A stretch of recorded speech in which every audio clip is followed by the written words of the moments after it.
What in the heck is going on? I think it's Friday night, Will. I think it's about 11 o'clock Eastern time.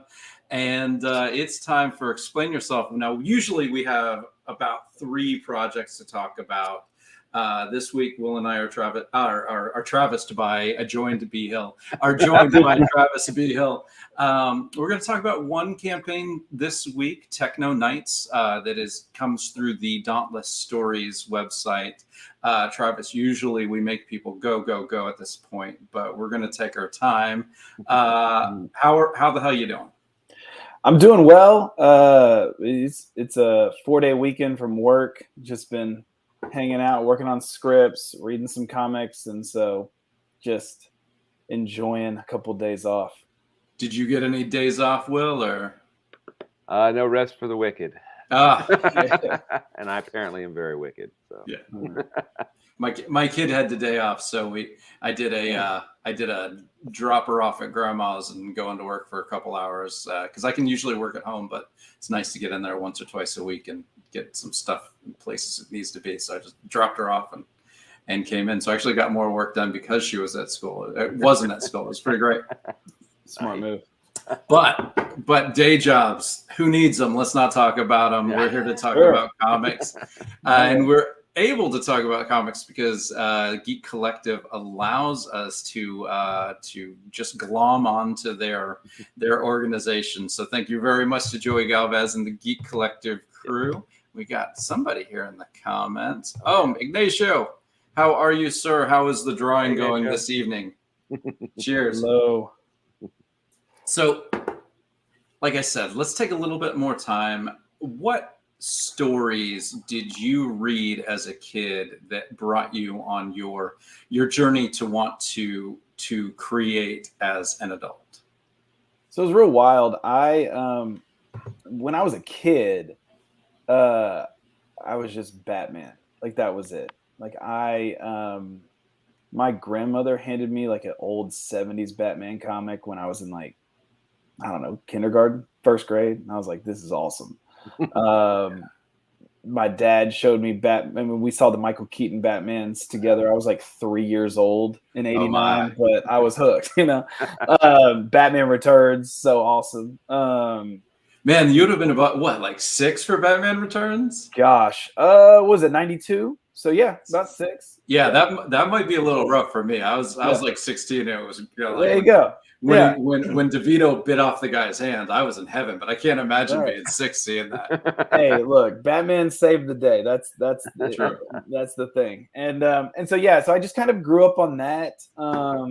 In terms of comics, I remember I still have them out in the garage. I hunted for. This was when I was a little older, in middle school, when I started like really collecting. Mm-hmm. I was at. Half Price Books. If y'all don't have a Half Price, I was there today. Actually, so not trying to get into day jobs, but I teach and mentor high school students for a nonprofit organization. And so today I took a couple kids up to Half Price Books and to get them some comics and just getting the next generation started. But man, we had a Half Price Books that was walking distance to my house, or I would ride my bike up there or whatever. And I remember pulling out the cover where Bane breaks Batman's back, and I was like, what is this? So I'm flipping through that, and I was like, this is, it's got the little circle. I can't remember now. I feel bad because I don't know the issue number, and I used to. But it's got the little circle up there in the corner of the Nightfall, and so it's counting down. And then so I start digging through, and I'm like, there's like 7 or 8 of these, but they're all out of order, and I don't have the right numbers, but I've got them. So then I make it my mission to get all the Nightfall.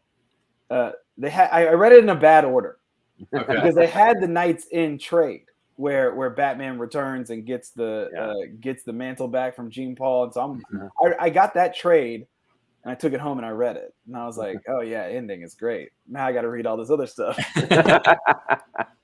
So I made it my mission, and by the end of high school, over the next 6 years, I hunted I went back to find the beginning issue of Bane, wherever Bane showed up first. So that was even before. And I hunted like every issue over the next 6 years of Nightfall and Night Quest, which is massive. And so they're in these And1 shoe boxes that are tattered and torn, but they're in. So I read that. and that was it. Like that was all I mean, I was just Batman. Like the Catalyst event, No Man's Land, War Crimes, whatever those events were. I just thought like those. I'm drawn to, I don't know, world building in that way. Like just how can you weave a story together across like 5 issues and all these different writers. I'm loving X-Men right now, right? Because you've got 7 or 8 authors and a whole team of artists like drawing for this Krakoa world or whatever. But anyway, so that's what got me into it. And then I kind of branched out when I was in college and started that was when they had that 52. Shawnee. Hey, Shawnee, yes. Look at that. Got my back. Nightfall 11. There we go. Shawnee's here for the information. We're here to be like, yeah, I remember Batman fought Bane. Yeah, that's it. And Shawnee's like, it's like on the ESPN broadcast where you got the stat people looking up. This is the first time, and so somebody's got the stats that they're running to the broadcasters of like first. Shawnee's our John Clayton. Yeah. There you go. Rest in peace. Makes us look good. Hey, yeah. But yeah, so but then New 52, or not New 52, but 52, that weekly series 52 was coming out when I was who all was on that? Greg Rucka, and then I can't really remember. I think Wade and Morrison were 2 of them, I think. Matt Fraction too, I think, right? Not certain. Couldn't all tell of you. That sounds right, and I have no idea. Yeah. But yeah, so I started reading those and I started to branch out into other characters. So I started reading the crossovers, and then they did the countdown, and then they did final. And so that was all coming out when I was in college. So I started reading that. And so then I got into Superman. So really I was reading Batman and Superman and then like any DC events, but I was not reading anything else. But so my childhood was just really kind of like, I mean, I had all the Batman cups from McDonald's, right? Like I was that kid. And Batman action figures. So comics to me was Batman. It was whatever Batman had going on. Right. And so yeah, that's the long answer to your question. I have my adulthood, like that didn't get me into writing comics. So I was just like, this is cool. Yeah. Writing comics was when I branched out a little more. After I graduated college, after I came, I went to college in Shreveport. I left for a year. I'm sure we might get into this later or not, but I played basketball for a year, came back to Shreveport to do a master's. And there was this bookstore that opened up, and they're out on the East Coast. I know they've been there for a while, but it came to Shreveport called Second and Charles. Okay. And just like half price books, there's no half price books in Shreveport. So, so I'm in Second and Charles one day, and I'm talking about all those Marvel hardcovers that are, $40. They're in there on the shelves for $5. And I'm like, wait, what? And so I'm looking around and I realized like I wanted to get into Spider-Man, right? So I was like, man, I love the character of Spider-Man, but the only Marvel, and I'm like 25 years old at this point, right? And I realized the only Marvel I've ever read, legitimately taking the time to read, was Dark Phoenix. That was the one. Okay, that was the one thing. I read Dark Phoenix, like I say the Batman Nightfall thing, but if I do go back, I checked out Dark Phoenix from the library over and over and over again through elementary school, middle school. Like I was the only. If you go to the Bedford Library in Bedford, Texas, and you look up the history, it's like Travis Hill checked out this book 800 times, and no one else got to read it. But yeah, but other than X-Men, Dark Phoenix Saga and Spider-Man Blue. Oh, okay. Those are the only 2 things I had read from Marvel Comics at age 25. But now I have, I don't know, I can do that. Like this whole shelf is Marvel, like that, this whole thing. Nice. And that's like, now, I mean, just because all those books over there, I started pulling them off the shelf, starting with JMS. They had the JMS Spider-Man runs, right? And so then I'm really getting into that. And so then that takes me down the rabbit hole of, oh gosh, now I got to read. That was the time. So I'm reading those JMS Spider-Man. I'm reading. And so then I start grabbing, they have the Bendis New Adventures, right? So I'm just pulling those things off the shelves. And anything they don't have at Second and Charles, I'm ordering, used on Amazon. I'm getting everything. I mean, and then, so I'm reading everything from the 2000s that wasn't the Ultimate Universe, but everything in there. And that's when I'm like, oh, everything is tied together. Like I have all the Civil War hardcovers. I had to make sure I got those. Now everything has to match on my shelf because I'm like OCD like that kind of. So it's like it can't be paperback. I can't do it. Yeah. But anyways, so that's when I start thinking like, oh,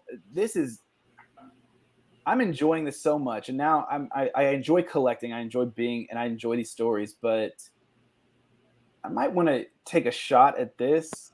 That just like these. Here's what happened. And this is what I kind of say. Like DC kind of raised me as I was young in this very like ethical world of here are the pillars of righteousness. Yeah. And then here is sinfulness over here, if we could couch it in some sort of religious terms. And all their characters are built very godlike like that. Like even Batman, he is righteous justice and he can do no wrong. Right. And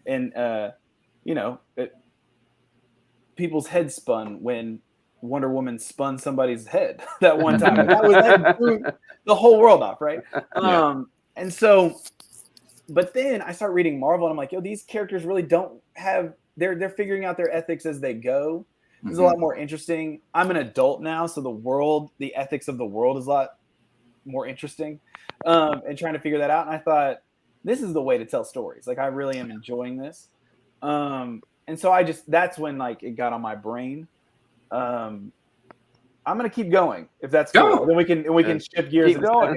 Yeah, we do a lot of editing. We'll edit out anything. We've never edited a second of this. Sorry, no, it's great. No, so then, like if we had like 3 people on here, it'd be like, well, I want to make sure that Tracy has her time and Mike has his time. But guess what? Tonight's your time. Down here, it's your time down here. Look, thank you so much, Travis. Goonie. I lucked out. I lucked out because it's Good Friday and I'm a bad Christian, and so I'm not doing any of that today. But yeah. So then I left. I eventually left Shreveport, came to Dallas. I was going to Dallas Theological Seminary. Okay. Thanks, Shawnee. I can do it. I can ramble. So it is. So I go to Dallas Theological Seminary, and I go there. I had like a grant that would pay for whatever. I come here, I get a job with a Christian nonprofit, and I'm getting really involved in. I came from a religious background that's a Christian religious background that's very intense on studying the text of the Bible in a conservative way. Okay. I'm no longer that. If you read anything I put on Twitter ever or any of my comics. And I was already kind of moving out of that whole mindset. Kind of religious mindset. Yeah. Into a much more this word has so many different connotations to it, but a much more liberal Christianity, right? DTS is a very conservative school, though, but I didn't care because, what I knew about it, the seminary had the best New Testament program studying, Koine Greek in like all of North America. They got this professor, Dan Wallace. So I was like, look, my job was like, you can go to school. And so I started going to school there because I wanted to know how to read this. And I was like, look, these super uber conservative Christians don't know what they're talking about. So let me go make sure I know how to read it so that I can say, hey, you don't know what you're talking about. And now I know why. So I went to seminary out of spite. And but while I was there, and that was all good. I mean, I wrote my thesis and the school published it. It was all good. But while I was there, I decided to take some classes in the arts department. I had done a film degree in my undergrad. And so I we're really rabbit hole. I'm so sorry. No. It's okay. Okay. And so I had always, when I was doing my film degree as, 18, 19, 20 years old, I was like, Sundance Film Festival, I would love to go. But as I got older, I was like, it's just a pipe dream. I don't really know when I would go. Well, then the school was advertising one day they have a theology and film class that goes to Sundance. And so I went and found that professor and was like, I gotta go. And he's like, well, spots are full, but you can sign up next year. And I was like, oh, dang, okay, whatever. Then he called me, or he emailed me like a week later and was like, hey, somebody dropped out. Do you want the spot? And I was like, yes, I want the spot. And so Tim Baslin is this professor's name. He's fantastic. He's not at DTS anymore, but he's just a really anyway. So we were the film class, Park City, Utah. It was great. Like some of the best learning I've done to that point ever. And just really started to think about story in this like very theological way, in a way that you can kind of express ideas and nuances in narrative more so than just making textual arguments. And so because of that class, I started thinking along these lines, started inspecting kind of my faith a little bit differently and my experiences a lot differently. And so then Dr. Baslin was offering a class in the fall called Collaborative Art and Theology. And so I was like, okay. And at the same time, Mustard Seed is a comic that I'm working on. That is, I didn't send it to you guys, but it used to be my pinned tweet. I had to move it down for Techno Nights. It'll go back up. If anybody here wants to read it, issue 1 is done. We can talk about it. But Mustard Seed is kind of it's a semi-autobiographical story about my last 2 years in Shreveport and kind of navigating my life and the life of me and some guys I lived with and kind of theological learning in this like real space and kind of life together type thing. So I thought, man, I think I've got some idea here of how that would be a comic book. So I told my professor that. And I told him I'm gonna sign up for his class. And then I was like, but I don't know how to write a script. I don't know how to write a comic. I mean, I wrote film scripts in undergrad, but I sucked. So whatever. So I signed up for one of those 2-day comic script writing classes in New York. Okay. And me and my now wife, back then girlfriend, hopped on a plane over the summer for like a couple days in New York. And I was up there with I'm drawing a blank on his name, but he used to be the associate editor for Spider-Man, Amazing Spider-Man. Okay. And so he's teaching this class on script writing, and it was fantastic. It was a crash course. It was all I needed to get going. Right. So I came back ready to go, ready to write. I took this one class. But also my professor, Dr. Baslin, he said, hey, you need to reach out because I can't draw for shit, right? Guilty. Yeah, at all. Not a thing. And so my professor said, we have a comic book artist here at school at DTS. I was like, no fucking way. And he was like, yeah. And he gave me his comic, and I was like, yo, I've seen this comic before. It's Rick Flash and the Adventure Knots. And I remember being at like this. My work hosted this kind of like Christian art gallery thing. Mm-hmm. And Mark Pate is the artist. He was there like kind of showing off his comic, and I thought it was so awesome. But so I was like, oh, I've seen this guy, like that's so cool. And so I hit him up, and Mark's like, yeah, let's meet up.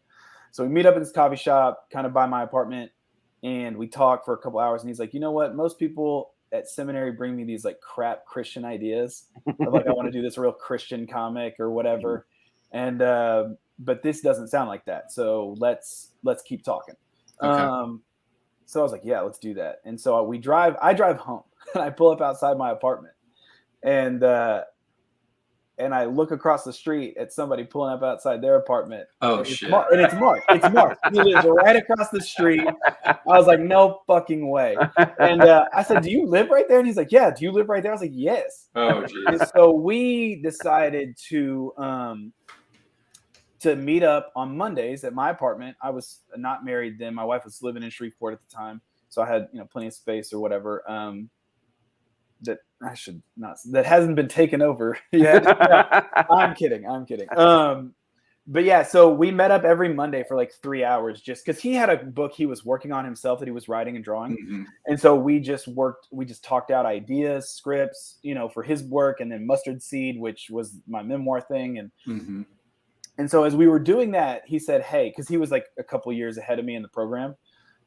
He said, if you will take you need to take these 2 classes. He said, you need to take this one class. It's plot and character development with this one professor on campus. I was like, sure. And so I took it like over the winter. So what I did was, this was a great thing. Collaborative art and theology. I got to get out all the themes. So I was like basically learning how to write a comic without knowing it, right? So I got out all the themes of what I wanted the book to be about and started thinking about how to express these themes in a narrative and how to weave them into a story instead of trying to exposit them, you know, or whatever. Then I took character development and plot development. So now I'm actually like, who are these people? Like, I know who they are, but like, who are they on the page and all this stuff? And then what is the plot? And I, learned the snowflake plotting method that I still use now. And then Mark was like, okay, get in this creative writing class with me, advanced creative writing. And I was like, all right. We get about halfway through that semester and I'm just getting script 1 down. And it's awesome because, it's I've paid for the class and now I'm working on this script and they're all editing. The editing process was great in there. And so we get halfway through the semester and Mark, in one of our weekly meetings, he says, man, I really believe in this thing now. I will draw 10 pages. You pick 10 pages, I'll draw them for free. I'll draw them. I said, I didn't know how difficult. I had no idea at this point about how difficult it is to get a comic made, by the way. No idea. I'm just over here in my little seminary world, like, oh yeah, I'm going to throw this to an editor. They're going to go find an artist and that thing's going to get made. And in 3 months, they're going to call me and ask me where the check comes. Yeah. Right. Or what? Yeah, exactly. I don't, exactly. We've all been there. No idea. Well, I just want to say one thing. Yeah. This seems to kind of continue a theme that we had over the last several weeks, that only good things seem to come from meeting strangers on the internet. Yeah. That's it. There you go. Yeah, exactly. But here's the thing. The comic community is fantastic, right? Like, I met you guys on Twitter and here we are. And the assholes get weeded out pretty well. Unless they're undercover, and then people get exposed, and then hopefully we can. Oh, we're pointing now. Yeah. But like, I'm not gonna mention any movements, but they shut that shit down, and that's what I like about comics. And just the community is great. But yeah, so we started working on that, and now we have a full chapter of that done. I've written the whole. It's 300 pages. I've written the whole script. Yeah. But that was it. I was there. I got that done. And that was my intro into writing. And that's my whole process from 2nd grade until. So when you pull into your apartment and he pulls in across, and you are at a Christian seminary school, and you obviously you would not go to a school without a strong faith like this. Sure. Do you look up at God and say, are you telling me to do this? Does it feel that much, or is it just like, holy shit, that's crazy? Yeah. So I'm holy shit, that's craizy. Yeah. I'll just cards on the table. And this was kind of what my thesis was about. Kind of a reinterpretation of the overarching narrative of the Gospel of Luke. There's not these big signs about what I should and shouldn't be doing. The big sign is you need to help people who are in tough situations. And that's it. Jesus was about that. That's the sign. Jesus said, you don't need these signs of Jonah, right? He said, I'm the sign, and I'm out here helping all these people who are in really shitty situations, whether it's because of their own shit or the government shit or whatever. And you need to figure out how to help each other. And that's all. And that's the sign. So everything else is just, if you're doing that, then make some comics, right? Or if you're doing that, then, be a garbage person or whatever. It doesn't matter. Like, everything is good. And, so that's my little, I'll preach one time on Good Friday. Hey, you know what? Like, we want people to come on here and speak to their passion and stuff. Yep. So I'm interested in what brought you to this point. And that's cool that you have that interpretation and not another. But so you've got Mustard Seed all written up, and obviously something sparks your interest to do a book like Techno Nights. Sure. What how does this come? Gosh, man, let me tell you, Techno Nights was the last thing I thought. So here's the thing. I thought Techno Nights was on the back burner, right? Because I'm always so impressed. Now I'm in it, right? I remember I tweeted this a while back, like a long time ago. But I remember being like one thing that can't remember his name, but the Spider-Man editor that I took the class with, he said, you got to read independent comics. You got to learn what those are about. You got to write an independent comic. No one's going to let you write Batman. Yeah. You know, and I did not see, that was another thing I didn't know. I was like, I'm just going to go talk to a DC guy and they're going to let me write whatever I want because they think I'm cool or whatever. I don't have, anyways, doesn't matter. But yeah, so I remember being so impressed with Jeff Lemire once I learned who this guy was. He's pumping out 9 different issues a month. Like, you know, he had all these. There was at one point where Lemire had 7 or 8 issues, whether it was with Image or DC or Marvel, whatever, on the shelf in consecutively in a month or consecutive months. Mm-hmm. I was like, how does anybody write more than one book? This is nuts. So I started kind of like segmenting out, okay, I need to get Mustard Seed done. And then I can move on to like some other ideas that were brewing in my head. And all the way down the road was Techno Nights. Mm-hmm. Because, and not that this is any bad thing, but Techno Nights is my other comics deal with a lot of social justice type stuff that is on my brain that I think about, you know, ethically and theologically in very serious ways. But Techno Nights is more of kind of a love letter to my past and to my brothers. And so I was like, I'll get to that later. That's just not what is as important to me right now. Mm-hmm. But who did I told this? Oh yeah, we did an interview that'll come out later with Comic Book Yeti earlier this week. Oh, cool.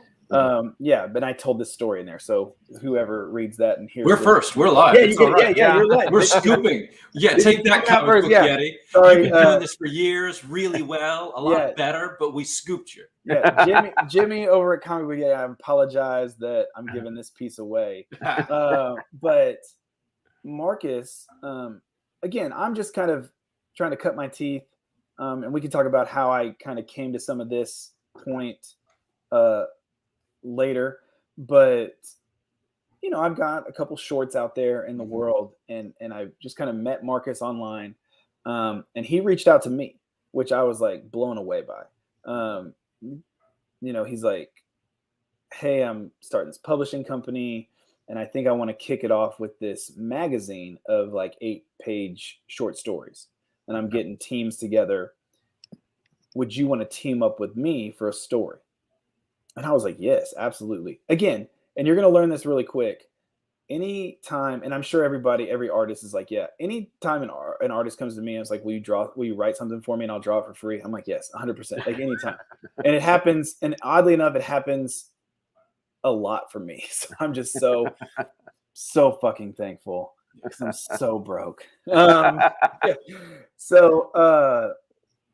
But yeah, so Marcus, I was like, yes, I will write something. And so the way he pitched it, he was like, I want to do it focused on some sort of Batman-esque villain. Like, so think of a villain and then write like a Batman-esque villain from the villain's perspective or whatever. Mm-hmm. And he was like Man-Bat or whatever. And so I started thinking about it, and I couldn't really get into the horror aspect he was probably trying to lean towards. Mm-hmm. So I wrote this terrible, I mean, it's not terrible, it's fine. It's not terrible. It was about this kid, like it was a riff on Spider-Man called Dolphin Lad, right? Okay. And that's it. It was like a guy who creates some sort of like underwater suit, basically like Iron Man, and can like echolocate and whatever, right? And so this is a little 8-page story. So Marcus and I are talking about it, figuring out how to edit it, and we're talking about the script, and we're on the phone, right? And then we just start talking about stuff that we're working on. So I'm like, oh yeah, I got Mustard Seed, I'm working on Thorn, you know, blah, blah, blah, blah. So we're talking about all these ideas, and then he's like, you know what I would really like to write someday? I'd like to write like something where like the Power Rangers like some like Power Ranger-esque story where they're older. And I said, Marcus, no fucking way. I said, listen to this, man. I got this. And he was like, what? And I was like, I've got this story that's just sitting on the shelf. Like I've written, like a 1-page just idea of it in my little notebook. And it's called Techno Knights. And I explain, or the characters are called Techno Knights, but the story itself is called Ancient Technology. Okay. And he's like, that's a terrible name. But you got something there. Yeah. Which is the subtitle of the book of this first arc, which I'm glad he's, was allowed you see it through with me. Yeah. But by the way, Blake says Marcus knows talent. Dauntless is putting out great indie content. So obviously he's been looking, scouring it for you guys. Hey, Blake is the man. And hey, also want to shout out to Blake. Hey man, I know you're having a rough week, and we're all behind you. I've told plenty, I couldn't imagine losing one of my dogs, and I know it's going to happen one day. And when it does, I'm going to my job will not see me for a week. And so the fact that your job asked you to come in, like, it's fucking ridiculous, man. So I'm feeling for you, bro. Just want to let you know. Absolutely, dude. That dog was a total sweetheart, and you gave her a great life, and you made her last couple weeks beautiful. She got to run again before she left, and that is something really special. That's right. Absolutely. Yeah. So, so now we're just, then I'm breaking down the story outline, which is not a lot at the moment, but I'm like, here is what it is. It has 3 distinct turns. And all of a sudden we're on the phone for 3 hours talking about this. We're just, and you looked out of your eye and he was parking across the street. He's like, exactly. Like he's moving to Dallas from Boston. But yeah, so it's like 3 hours later, we've just had this whole conversation. And he was like, we got to make this. I said, okay, when? He's like, now. And I was like, okay, what about this dolphin let thing? He's like, no way. I was like, well, there's an 8-page script down the drain, but that's okay. I don't care, because I was like, I do not care. Like, so that happened. That conversation, I guess, happened like December 2020. Okay. And I was like, okay, I got to wrap up some stuff. I really need to get these first couple of Thorn issues written, because I've really detailed this outline for Thorn for the first 12 issues, and I need to get this stuff on the road. Let me do that. And then spring break, I told him I'd start writing. And so spring break 2021, a little over a year ago, I started writing the whole thing, which is Marcus and I have gone through formatting. Like, are we going to make this, 6 short issues of 22 pages each? Are they going to be, are we just going to digitally release it in 8-page scenes? So y'all got the preview is the first 8 pages. And so are we just going to release it like that digitally as we go? Like, what is this going to be? Because, Marcus is also still trying to figure out what different types of Dauntless releases he wants, right? So he's trying to, navigate all that. Right now they've got Uncovered Grave. That's the title, right? I'm so sorry. Sean Dicker is awesome, and I don't want to mess up. We can actually go on the Dauntless page and pull it up. Do I need to pull that up real quick? I don't want to mess that up. I can get the Dauntless page. I can get. Yeah. I got it. Here we go. There's Uncovered Grave. Yeah. So Uncovered Grave. Yeah. Let's click on that. So that is coming out in digital installments, scenes at a time. And then once it's done, it'll be collected for print sale and all that kind of stuff. And you can buy, like, I think the chapters for like $1 at a time. I can't really remember the exact price, but yeah. And then it's like a scrolling read, right? So that is the format. We were talking about Techno Knights at first. Like, do we want to kick it off like that? So we've just gone through so many iterations. But we ended up with the Greenlight project. Yeah, y'all can see. Sean's stuff is great. Just great, right? Yeah. That's definitely worth the read. So if you aren't, anybody watching, I'm going to go ahead and, promote that. Get on there, see what Sean's doing. Got a good little murder gorgeous. mystery growing.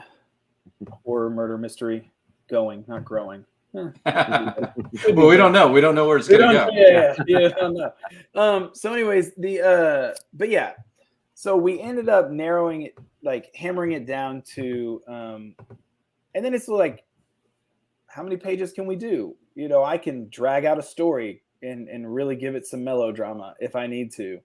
And he was like, no, let's not. Because I was like, oh, can we do like 380-page whatever? And he was like, let's not do that. And I said, okay. But that was both artist and publisher talking. that definitely was. But so at first he was like, yeah, let's look at it like that. And then he was like, no, let's not. And so I originally started outlining thinking I was getting 240 pages to tell the story. I ended up getting cut down to 144, I guess, or something, whatever 48 times 6 is. I should know that. Is that 144? It is. I was led to believe there would be no math. Or 3. Yeah, 48 times 3 is 144. So I had to take 240 pages outlined and then re-outline it into 144. But it got done. And so that's where we ended up with. And so the way I've been talking about it is it's like a DC Black Label book, right? Right. 3 double-sized issues. They kind of have like their distinct narrative turns, like a 3-act thing. Yeah, that's interesting. We just had Shock-Headed Peter. They're putting their book very similarly. It's going to be 3 volumes of about 48 pages each. But it's great because the person gets a very solid meal for each of the segments. Ignacio says he bets it was mostly the artist talking. it probably was. And here's the thing about Marcus, though. He's talented and he's fast. Like I'm blown away. He thinks he's slow, but I'm like, you're pretty. He's good. And it's like not. And you don't lose it. He doesn't lose anything. Like every time a new page comes out, he like levels up. And what I hate for him is like, you know, he's probably 24, 25 pages into Technonite pencils, and he's like, man, I wish I could go back and redo the first, 8, 10 pages. I'm like, don't do that. Don't do that. Just don't start thinking like that. Just go on. But yeah, so I wrote. I still have the last 14 to go back and rework and finalize. My writing process is I write it all out by hand in a notebook first, the entire script, and then I go back and I, as I type it up into a document, I'm editing from there. I'm like, oh, I hate this dialogue. Let's get rid of it. So that's my editing process of self-editing of, as I'm transferring it over, and whatever needs to be cut gets cut. But yeah, so I do I? I'm sorry. No, go ahead.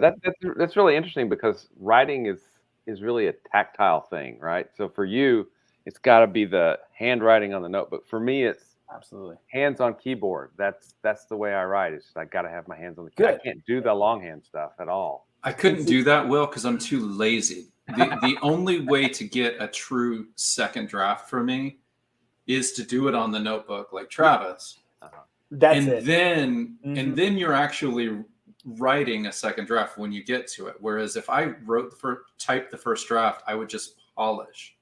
I wouldn't get a true second draft that way because I'm too lazy. Yes, that's it for me. I am lazy, and I know that forces me to edit. But also, I love because with the typing thing, I don't like stalling in my typing that much. So if I like free, like flowing, and so in the notebook I can scratch, I can stop. If I just get to the end of a scene and I hate it, I just put a huge X on it. It's very visual for me of like, because I write in pen, I don't write in pencil. So I'm like, all right, forget this. I don't have to do any erasing. I can see right there where I've made my changes. So then when I get to the typing process, it's very much free flowing. And as I'm going, it's like transferring, and I'm playing out the scene in my head and the dialogue in very like real time. And so then I can say, okay, this doesn't feel natural anymore. Let's change it up as I go. So that's kind of where I'm at with that. But yeah, so 130 pages of Technonites has been written. And so I like to get as much done so that then when the art process comes, I don't have to think about it much anymore. And I I tweeted this out today, and I do it every once in a while just to rib at whoever's saying whatever in terms of give me some advice, or I don't know. I said if you write if your first draft is good enough, you don't have to do a second. So it's almost like that like it's always the question of like how do you go? What's your editing process with comics? And we just talked about ours or whatever, but mine's like editing. Like if you write it good enough the first time, you don't have to do editing. And then my process is I don't know what it is. I can just feel it's not working for me, and I start over, and then I feel like okay, that worked enough to go to the typing. I have the trust of Ludo especially, but with the editors, I know with Ludo because he's done this. If I send him something that doesn't work, he is a strong enough collaborator that he will tell me this doesn't work. So I know that if I feel like it's close enough that I can let go and send it to him, because he will tell me it's not close enough. I think if I didn't trust him, it wouldn't be as easy to kind of send something so early. Right. Yeah, absolutely. Is that that's your editor over at Scout? It's my the artist on Tart, the co-creator of the book, Ludo.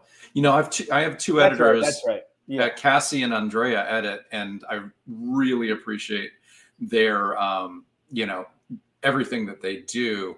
Yeah. But the marriage is Ludo and I, and the baby is Tart. So I trust my co-parent to tell me if I'm keeping the baby safe, whereas my nannies get to tell me, no, you really should put a jacket on her. It's cold. And I'm like, oh, I'll put a jacket on her, but you're not going to tell me what color jacket.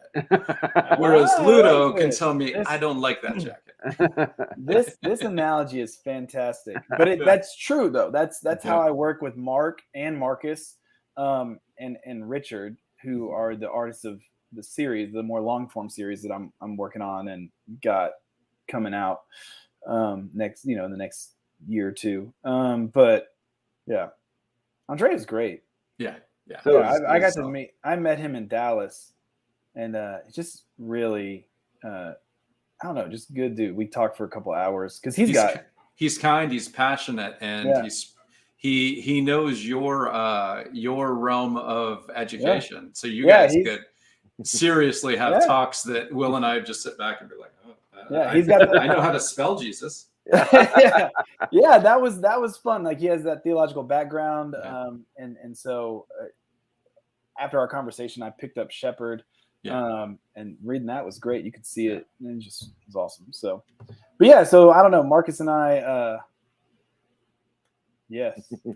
Yeah, Blake's Buzz. He says it sounds like most comic writers use a physical notebook. Christopher Sabala buys a new one for every project. That would be fun. And if I was organized, I would do that instead. I buy 12 notebooks and have to find the book that I've actually. So like up there at the top of the shelf, those at the very top, one of those is like a tray table or something, but over here on the whatever side of the screen, that's 3 notebooks stacked up. Like Thorn is in one, Mustard Seeds in the other, and Black Guns in the other. So that's nice. And when I'm ready to write one, I just pull it off the shelf. Techno Nights is in my backpack. It stays in my back. This is the Techno Nights notebook right here. I got mad because I'm gonna grab one. Can I grab one? Okay. Yeah. Sure. Real quick? Yeah. I don't know. Yeah. So Will, you just type it all out. Do you have an outline ready?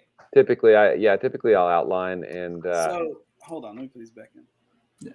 Yeah. So Half Price Books, they're gonna have to pay me for all the advertising I've done for them.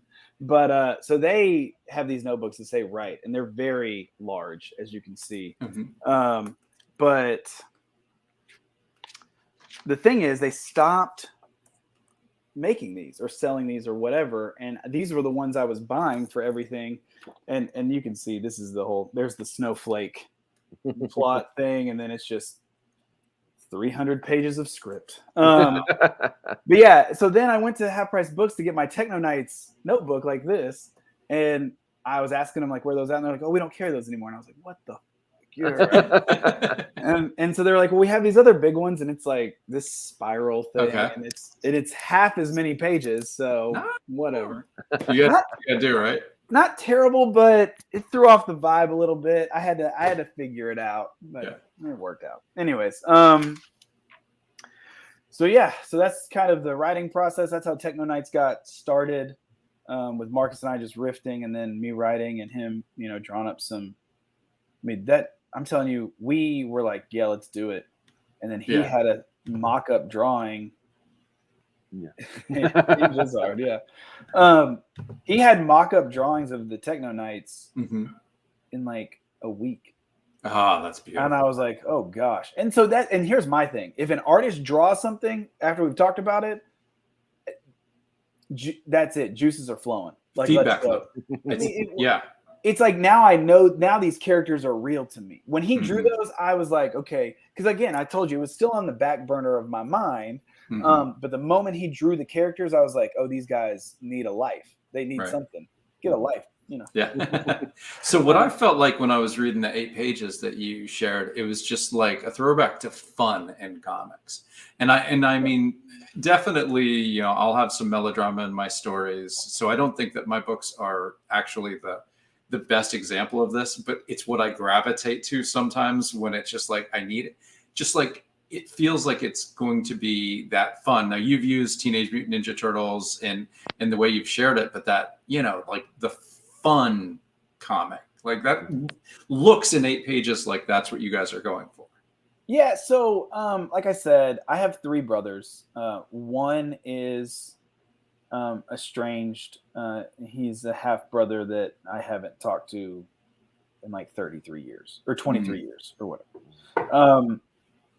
And then I have my other 2 brothers are younger, and they're my best friends. Right. We have a special guest for you. A surprise. No. Yeah. We found your brother. Wow. Last time, I will say this on air, last time I ever reached out to him, my dad had passed away. This was 10 years ago now, in February, last February. This past February.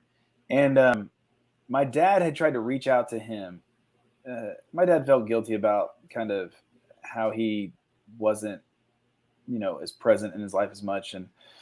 And so my dad got in really bad health, and then was in pretty bad health for about 3 years before he passed away. But for those 3 years, he like reached out and wrote letters and got 0 reply. Right. And so then my dad passed away, and my mom invited him to the funeral, and I was kind of upset about that. Like, this guy doesn't want anything. Don't do that. And I was in a real emotional time, obviously. But he didn't show up to the funeral, which is fine. But I got his number from my mom, called, he didn't answer, and I just cussed him out in his voicemail. Of course he didn't call me back. And then a couple of years later, I felt really bad, and I got his number from somehow, I don't remember. He didn't answer again, so I left him a voicemail and apologized. But that was it. So, but the book, Techno Nights, what it does is the opening scene, what everybody's getting in the previews is when they're younger, right? It's like their first fight against this bad guy that they've been preparing for, Anaximander, and they have all the youthful banter of, teenagers, right? That's teenagers with superpowers, there you go. That's it. And then you fast forward 20 years. And you see that they are not together at all. And one of them is very estranged. And he's the oldest. It's a lot like my half brother. And so I kind of write all this, into the story. And so a lot of it is me thinking about these relationships that I have. Like my 2 younger brothers, I think I just said this, but they're my best friends. And so we have like a brothers group text, and we text every day. And so I am just kind of playing out, just some of this life that I've am processing now in those relationships as I get older. And there's that theme present because we all live far away from each other now. And so how do you keep these connections going, or don't, or whatever? And then I've been thinking about this more recently because I love Ninja Turtles and Power Rangers. They were not comics that I read until I got older. I have all the Eastman layered hardcovers for Ninja Turtles. That stuff is real, right? I mean, I don't know if y'all have read Eastman layered. Not since I was a kid, but it was definitely a different style. I mean, but I'm talking about mid to late 80s. Yeah. And Raphael and Donatello are calling out this police officer for using his gun when he shouldn't. And I'm like, people call you woke or whatever in 2000, some term where it's just like, this is what comics was doing, from then till now. And the Ninja Turtles were in on it. Like, hey, we're kind of critiquing, the power structure a little bit. And to see the Ninja Turtles doing that, I was like, yo, I missed out on this. Cause I grew up on the TV show and the first cartoon, which was awesome. And I had those action figures. And then Power Rangers, right? Every Saturday morning since I was there day one. See, I have to admit, my age is I'm totally with you on the Turtles cartoon. Right. Yeah. The Power Rangers were this thing that we brought a very good friend Liz, and we brought Matt to a place to get autographs and see these Power Rangers. And I was like, what the fuck are we doing? And like, we go to this indoor bazaar down here. It's an indoor flea market, and they're like 100 feet away, and the actors didn't come in their outfits because they were actors. And I got this 6-year-old kid on my shoulder, and I'm going, okay, that's her and that's him. And he's like, they're not Power Rangers. I'm like, I swear to God, those. I'm sure he's 6 years old, so I didn't call them assholes, but I was certainly like, wear the goddamn uniform. Like, these kids don't need to meet the actors. Pay some high school kid to put something pink on and something green on, right? And these kids are going to be happy. But so I've had a small grudge against the Power Rangers because one Saturday, 6-year-old kid's life was ruined because there was. That's fair. That's fair. But I know that had I been 8 years younger, then they would be my Transformers and G.I. Joe. That's it. And I was first or second grade when it came out. When that theme song hit, Go Power Rangers. When that hit on Saturday morning, I was running around the living room, fighting imaginary putties, doing horrible fake karate. But now as I'm older, I'm like, yo, these are kids, these are teenagers being kind of forced into this eternal war by these father figures. And what? Maybe that's not great. Maybe it's not what we should be doing with our adopted children, or whatever. Right. So Bruce Wayne disagrees. Exactly. And now, I think about Batman like that or whatever. And so, it kind of thinks about what if they aren't all, how does that affect you as you go older, right? Mm-hmm. Not in this post-traumatic stress way, because then it would just be a book about therapy. And if anybody has seen my, Batman takes, nobody likes that. Nobody wants a book about therapy. That's what I've been told. I disagree.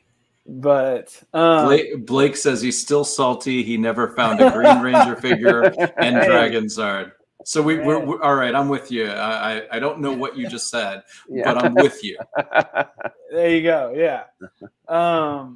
But yeah, so it's just what if not everybody looks back and was all in about that, and kind of, or they're getting older and realizing this is not what we should be doing. I want to have a different life. Mm-hmm.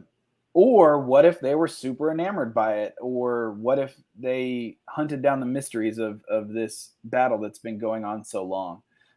So they all go their separate ways, and it affects them in different ways. And then, as you'll see, as you find out, if you read the book, they're all brought back together. Just kind of, or, the enemy is at the doorstep again. And what are you going to do? What are you going to do? Well, that's speaking awesome. about the book, go ahead. What you're the writer. Marcus is the artist. I mean, who's the rest of the team? Putting all this together. Marcus decided to color it because he made the mistake of coloring this awesome. I don't know, page 1 of the intro. It has that top panel of the thing. Well, he sent me the whole page without the top panel in, and he said, check this out. And I said, whoa. And he colored it. I said, bro, that is how the book needs to look. Yeah, no, it's very vibrant. I noticed that the first time I saw it. And that's the opening page of the whole thing. And I was like, this needs to be the book, right? Like, this needs to be the color of the book. I said, who colored that? And he said, I did. And I was like, well, you just signed yourself up to be the colorist. That was your first mistake. That was, you made that mistake. But he loved it. And he was like, I do like this color. And so he went ahead and decided to commit to coloring the book. Tobin, I will not be able to pronounce his last name correctly. So if anybody here has worked with Tobin at all, it's Ratchikov.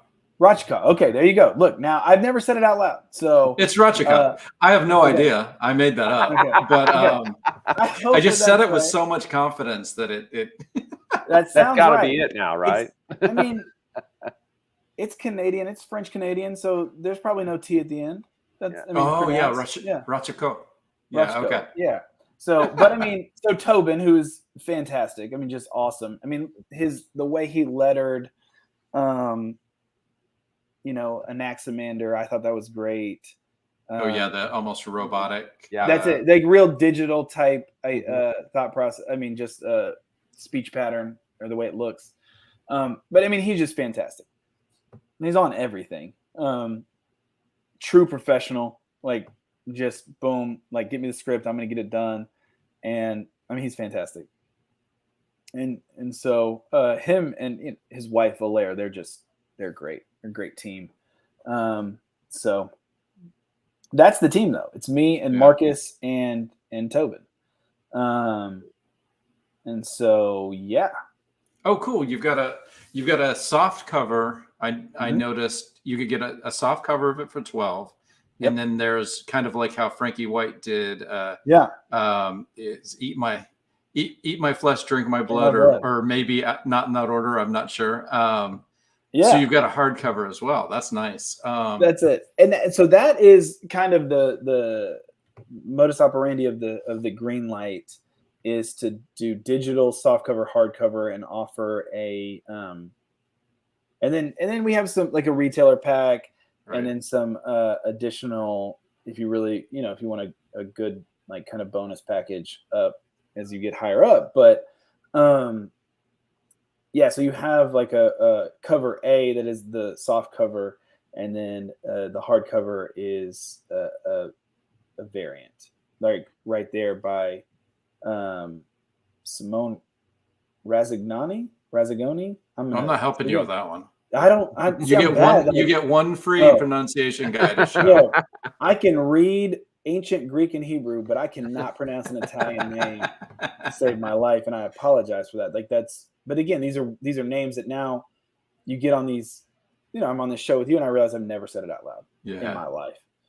So the left is, am I right? The left image is the soft cover, and the right is the hard cover. Put your mouse over which one we're talking about, but I think the left side of the screen. Left. That's the right. Okay, the left over there. Yes. Left. Okay. Yeah, where they're all four just standing. The Technonites are standing. That is Marcus's soft cover. That's the cover. Okay. That's Marcus did that, and that's our soft cover. And then on the right, Simone did that cover for us. Awesome. It's just fantastic. And, he's on Power Rangers now. And so to have the Power Rangers artist do a cover for us and have the time and lend his talents, just right. That was just awesome in and of itself. Yeah. But yeah, so that's kind of the campaign that we're looking at. And I don't know if we have questions about the campaign and the process and the setup, because I know it's a little different. Well, I know that because you were working with Dauntless, that this is kind of, you knew it was going to happen. So you didn't have to have that debate within yourself. Do I try, Kickstarter, which is most of our campaigns we talk are Kickstarter, but we've had some Zoop campaigns. You're the second. Is it Greenlight? Is that what it is? I'm sorry. Yeah. So the Dauntless, their crowdfunding platform is called Greenlight. Yeah. So it's like you are helping greenlight the book. Right. That's the idea. And what is the schedule? Like, how long do you have to raise the money on a Greenlight? Is it a month, 2 months? So we do a 3-week pre-order system for the book. And the thing is, here's the deal. The book gets made no matter what. It does not have to fill that bar. The thing about the bar is that's what we have calculated. That's what Dauntless calculates to print 200 soft covers, 50 hard covers, shipping, and then shipping materials, so, and then cover some of our overhead fees of, paying Tobin, paying for the variant cover, and then what Marcus and I have decided to kind of what we would like to be paid for the work. So that's all bundled into one thing, saying like this would be the total cost. Right. And so what we've talked about is it needs to hit a certain production number before we start getting paid. And so we kind of know what that number is. And so that's the idea. All that's kind of baked in. And then we kind of see the progression as it goes. Now, obviously, we want it to hit all those numbers so that we can, if it hits the right production number, then we'll print all those. We're going to print 50 hardcovers no matter what, because it's limited edition, 1 of 50. That's what you get. So then the question is, how many soft covers are we going to print? And that's going to be based on orders. Right. So if we meet all of we have that production number. If we meet that printing production number, then we'll get all 200 and stock the store. If not, we might have to pull down a little less, just depending. So that's it. Because it reminds me more of Indiegogo's like flex funding type of a thing. It is that idea. Yeah, there's no make it or break it. So yeah, I didn't have to. But you guys didn't hear that. It's make or break. They've got to get the $7,000. Help them get there. Well, that's the thing. Like we were talking about today. Like the best thing is for Marcus and I in our career is for the book to be out in the world, and to do that. But the thing is,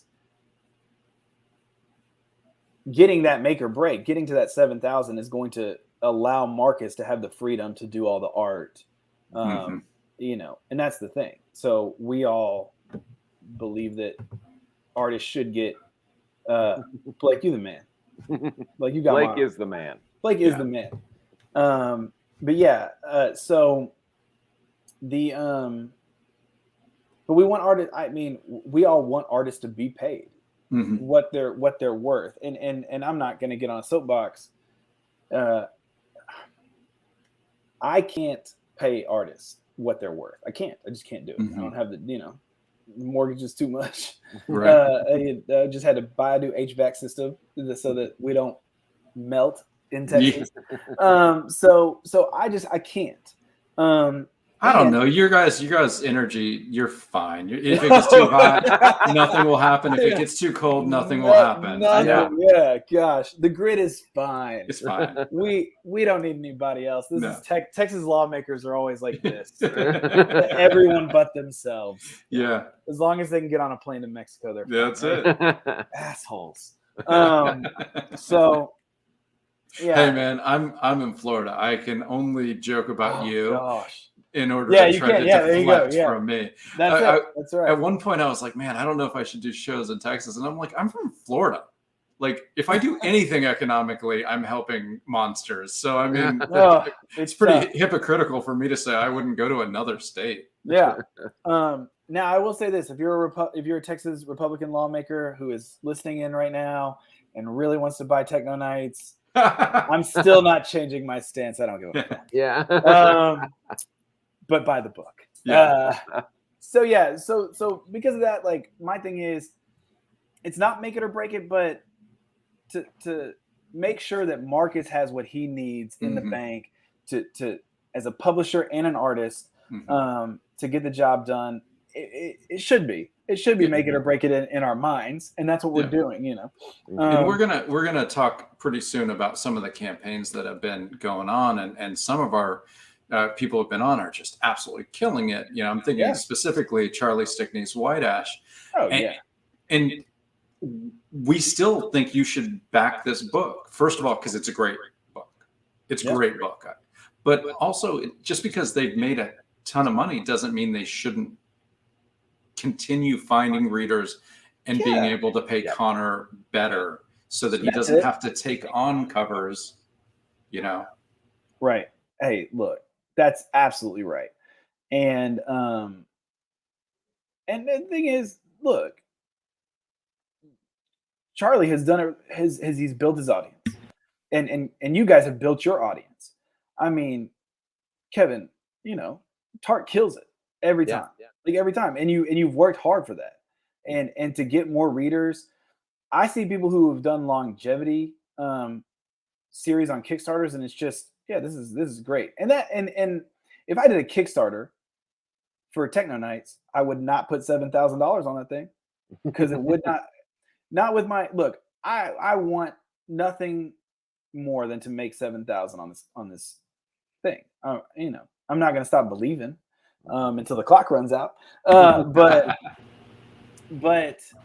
I also know that Kickstarter is about finding that audience and letting it grow. And so you got to start small and work up. I've seen that, and same with you, Will, with Crossover Division. Like that's how it goes. And you've worked hard for that and built your audience trust, and that's fantastic. So Charlie, he's done the same thing with White Ash. Fantastic book. First off, the books are fantastic. Tart, Crossover Division, love them.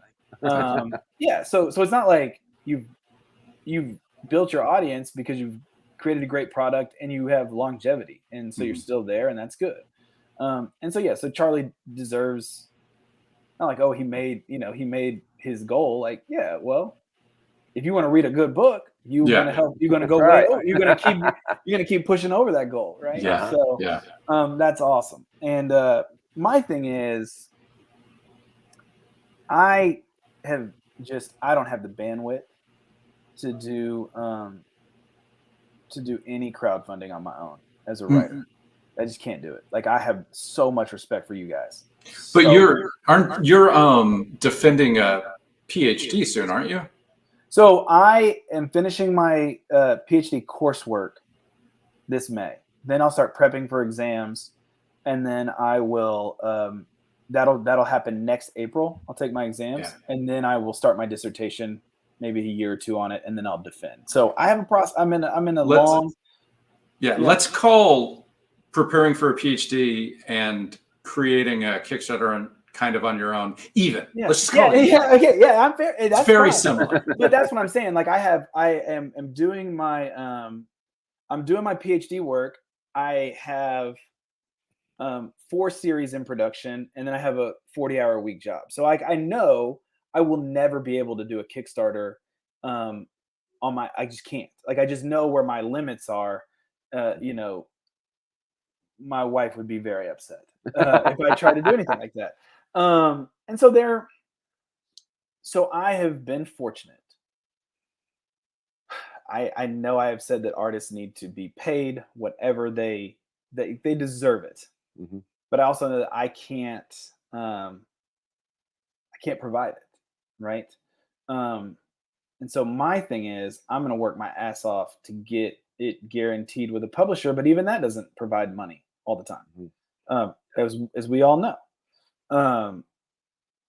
But Marcus, he wanted Techno Nights, he wanted to draw it, and him running his own company is super helpful.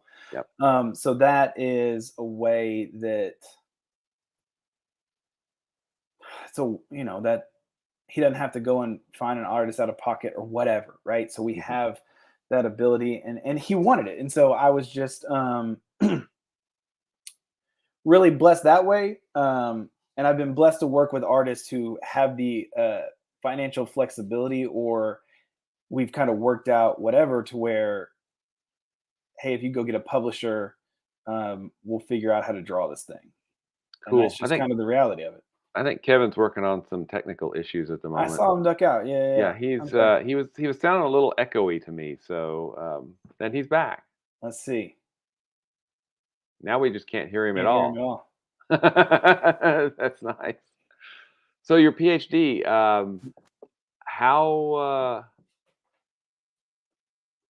big will your dissertation be? I mean, page count wise. I have no idea yet. I know that they usually range somewhere 200. Listen, no. Listen, I might echo, but we're not having how big is our dissertation talk. Yeah, okay. This is after midnight. That's still a little risque. I don't want to put anybody to sleep. It'll probably be somewhere between 250 and 300 pages, but maybe because I have gotten it approved that I can do it in a graphic novel format. That's so awesome. Writing a script. And then let me say this: academic money is good fucking money. And so there's my goal would be then there's a lot of, I'm doing a history PhD. And there's a lot of grants out there for dissertations where, they'll give you $24,000, $25,000, $30,000 to go and do your research. Like, they'll pay, and then you use that money to go do research. Yeah. Or to create your dissertation however you want. And you can use that to pay an artist. So if I can get I will give those funds away for somebody to draw my dissertation. And that's another thing. I don't, you guys might know this or have seen it when I promote about it, but I am a work for hire writer with Sequential Potential Comics. And they're doing it right. So we do academic comics, researchers, professors, research institutions. They contact us when they would like a comic about their research. Okay, very cool. And so usually it's used as abstracts or introductions to books to kind of get, other academics and readers kind of into the material with a narrative. And it's mostly right now working with social scientists. But I did do an abstract for a neurobiologist, like one of the leading neurobiologists in the country over at UCLA. But yeah, so that's been a process. But here's the thing. The company, I'm telling you, academic money is crazy. They charge these researchers $2,000 a page. Wow. And these researchers are like, yeah, no big deal. I'll just write it into my grant. Yeah. Because these researchers have to use all their grant money. Right. Otherwise, it looks bad for them. And in the future, like if it goes down and somebody gave them a $30,000 grant and they only use 20 of it, then in the future when they're applying for grants, people are going to say, well, you're bad with grant money because you didn't use all of it. Yeah. You wasted it. And so these researchers will be like, yo, we got to get rid of this money, and having a comic for our stuff sounds great. And they just no questions asked, throw it over. And but I've heard that there's research that sequential art is one of the most remembered way to get facts. When you get words and pictures working together, people absorb and remember facts longer. And it sort of bears out, because how many fights between novel readers have you seen where someone says the Three Musketeers would outfight, the Count of Monte Cristo, and because this happened, whereas a comic reader can always do a Thing versus Hulk. Yeah, there you go. Like it bears out, anecdotally. I don't know. Yeah, I'm not smart enough to do research, but I think it's right. Well, look at Eisner. I mean, he did, was it PS Magazine for the U.S. Army? Oh, really? Literally for 20 or 30 years, because the combination of words and pictures. It was the best way to show people how not to do things or how to do things, you know, because it's good. Kevin, if you can find that research, yeah, he knows. Yeah, Shawnee knows. He knows. I'll see if I can Google it and find it. What I'm saying is, if you can Google it and find it, we might have to hire you in the in-house advertising department, PR department, because I'll be there. I didn't know that, and that's you can sell that. Researchers, they would probably love hearing that. Yeah. Right. Or they might make a project that they can make a comic of that. There you go. That's it. So I don't know where that conversation started, but with academics. If I can, I'm hoping to turn my dissertation into write it in comic book script. That'd be great. Do you think you'll teach it all? That's my goal. Yeah, to teach at a university, to do. Yeah, that would be great. I would love to be teaching history somewhere, some university, and then writing comics on the side like I do now. So just kind of remove my full-time job now, replace it with academics that I'm kind of doing full-time now as well, and keep the comics, and then just got to cut one of these things out, and then maybe I can run a Kickstarter. Or maybe you're not going to have to. Maybe this Dauntless thing will grow. And well, that's the idea, right? What I love about Marcus is a go-getter. Like the dude is just grinding away and really trying to make it work. I mean, he's 24, just turned 25. Like he's trying to carve out a space. I mean, website's beautiful, logo, fantastic. I mean, the guy gets it, right? And he's really good to all the creators he works with. You know, he does his best to meet page rates, which is not something a lot of publishers can say or do starting out. And now he might at some point have to go more like IP focused, which is whatever. There's a reason the game is played the way it is. But you stay away from that long enough and grow and then keep meeting page rates, you're going to get the best people working for you. Absolutely. That's the reality. Anybody who can pay a page rate is going to get better people than people that aren't paying a page rate. That's just that are saying $0. Because most creators in our space use Kickstarter. Most of our projects we talk about are Kickstarter. But I think Will and I have talked about it. Like we want a really strong Kickstarter and a really strong Zoop and a really strong Dauntless Greenlight and 3 that we've never even heard of. Exactly. And you know what? There is a place for Indiegogo that some people use extraordinarily the right way. And if those creators want to come on, we can talk Indiegogo. You kind of referenced a group that might be there more often. We don't really, we don't give oxygen to those creators because those creators have oxygen where they live. But to my knowledge, and this could be wrong, but to my knowledge, Indiegogo is very popular among like international markets. So, you have that one group that is fucking it up for the U.S., but you go outside the U.S. and people got awesome Indiegogos. I do know that when it started, Kickstarter wasn't in many foreign countries. So a lot of creators were forced to start there. And once you start somewhere and have an audience, it is moving is a danger. If it's a gamble, I'd say it's a gamble. It is. And that's why I think, I'm just going to say that because I think if we would have rolled out Techno Nights on Kickstarter versus Dauntless, it probably would be doing better numbers right now. I just think that because there's name brand recognition with Kickstarter as like a platform to sell comics versus Dauntless Greenlight. That's just the reality. And Marcus has had like at least 2, maybe 3 successful Kickstarter campaigns. Starless Dreamer was definitely a Kickstarter, right? Yeah, that was Frankie though. I know he did Deadly Living. Marcus did Deadly Living, and he just did Whole World Blind. Okay, so Frankie did Starless Dreamer himself, but Starless it is a Dauntless title. Sorry. Yeah. He did it Okay. himself, and then it got picked up by Dauntless. Okay. That Gotcha. was the one of the first 2 books they rolled out on launch last April. Gotcha.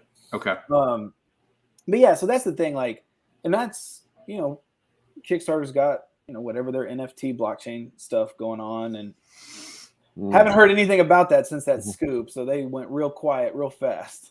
Yeah, my hope is to have a lot of places out there doing very well, so that if they, like, I'm pretty ignorant of the real what blockchain. So blockchain is one thing that I can't specifically say I understand well enough to be for or again. NFTs, I don't. I've listened to the arguments of why they're all good, and not a single one has landed for me. Sure. And 80% of the arguments of why they're not good have made sense. So I'm certainly, and I'm not pro NFT, but I'm also not technologically versed enough to fault someone trying it, even though I do not see how you could argue there's a value there.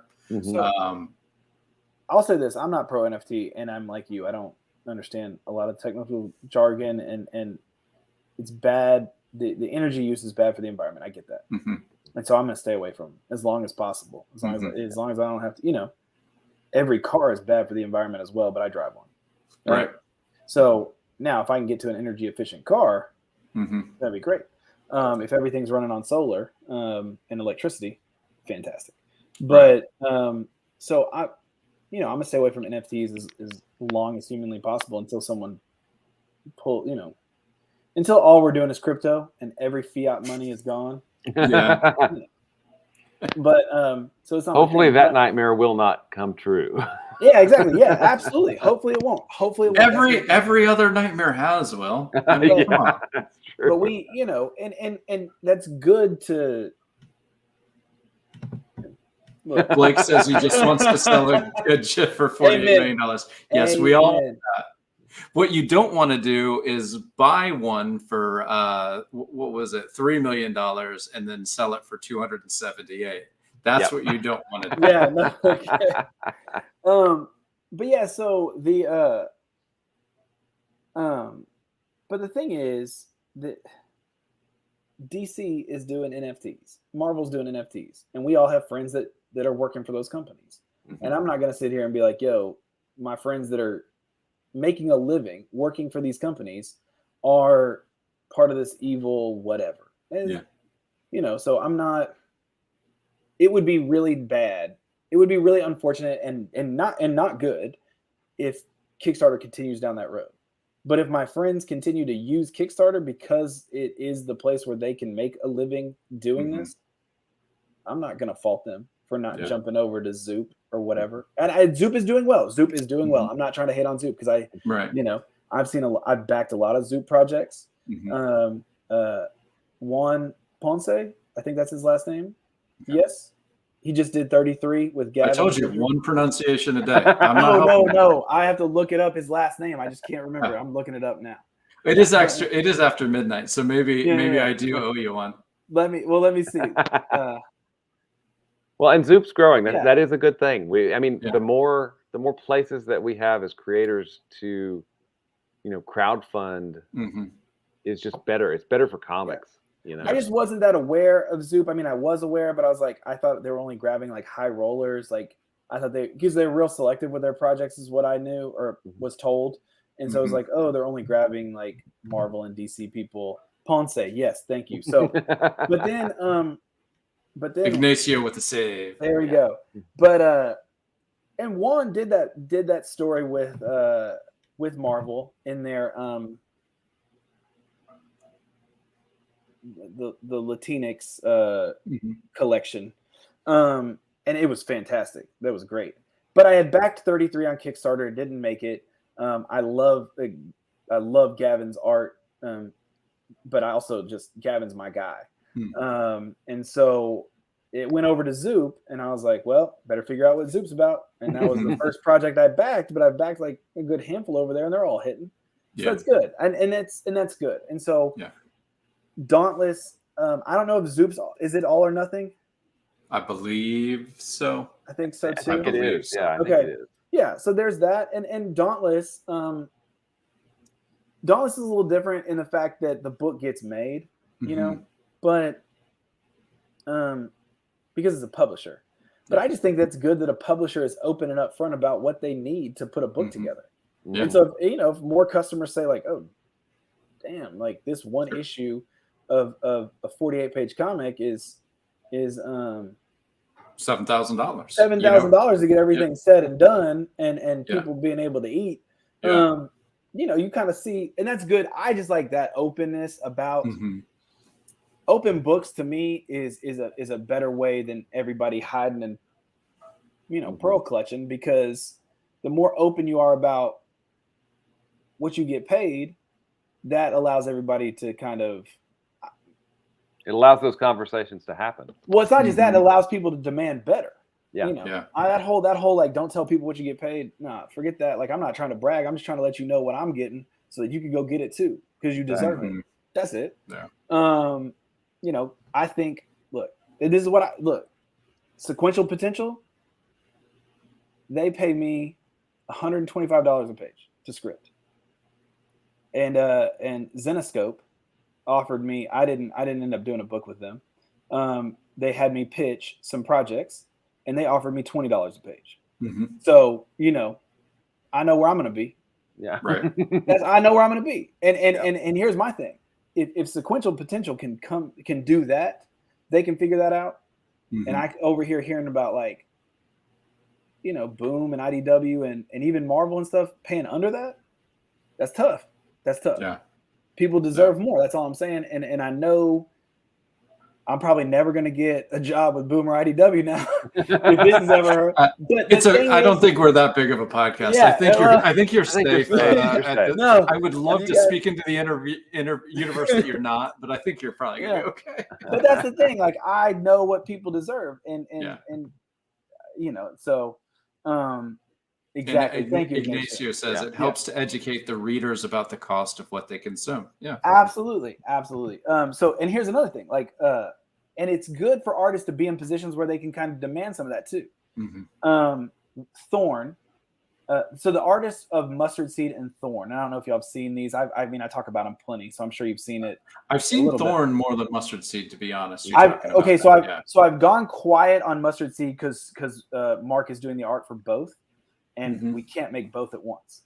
And so I was pitching them out to see which would get picked up first. And now Mustard Seed got a lot of good inquiries because I did the pit mad stuff with it. Okay.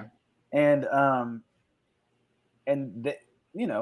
editors from some good places came through. One, Little Brown Books, does Twilight and stuff. They're trying to do a like memoir, like autobiographical, semi-autobiographical line of books, and some of them have come out and they're fantastic. They're just fantastic. They reached out, and an editor reached out for Mustard Seed saying, hey, we might want to put it in this line of books, and then ended up just saying, hey, we've went with some other ones. And I've seen them, and I'm like, yeah, you did. But I don't mind coming in second place to something like that. Yeah. Right. I feel not bad at all. Like, I think my book can hold its own with them, but I get it. So, but then Advent Comics reached out, Tony over at Advent, who I love. I just love what they're doing. Reached out and was like, hey, just want to let you know, love the stuff you're putting out. You can bring over any book you want. Nice. And I said, okay. And they have diamond distribution. And that's like, to me, that's a big deal. That's a big deal to me. And so I called Mark and I said, and here's the thing. I know Tony likes Advent. And I know Tony likes Thorn, over at Advent. And Advent has a superhero universe. So he was like, look, if you want to bring over your Western or bring over whatever, you can. But I know Tony likes Thorn. And let me tell you this is crazy. Kevin, this might be a God moment thing. It might be this story here. When I first, I've been kind of keying in on Advent for 4 or 5 years now. When I first was looking at what would be kind of a cool place for Thorn.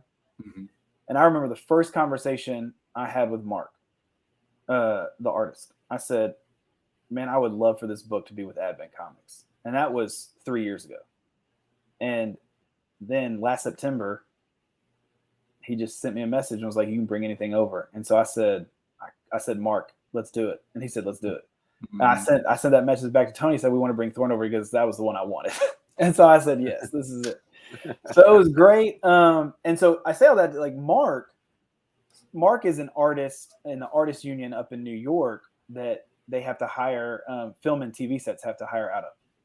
And they pay great, like just great. And so, and he's got a good spot right now on a TV show that films for like 8 months, but they only need him for like 8 to 12 hours a week, but they have to pay him for a full 40 no matter what. So he's just kind of at home. And he's like, look, I'm gonna do my job. I'm gonna draw Thorn. I said, awesome.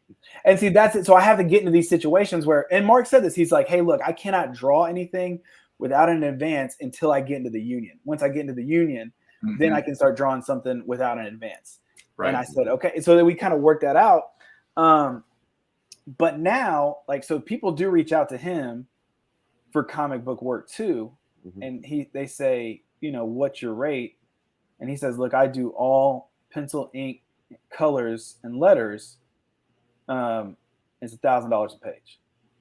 And they say, okay, well, can you do da-da-da? And he's like, no, it's $1,000 a page if you want it. And I'm like, make them say no.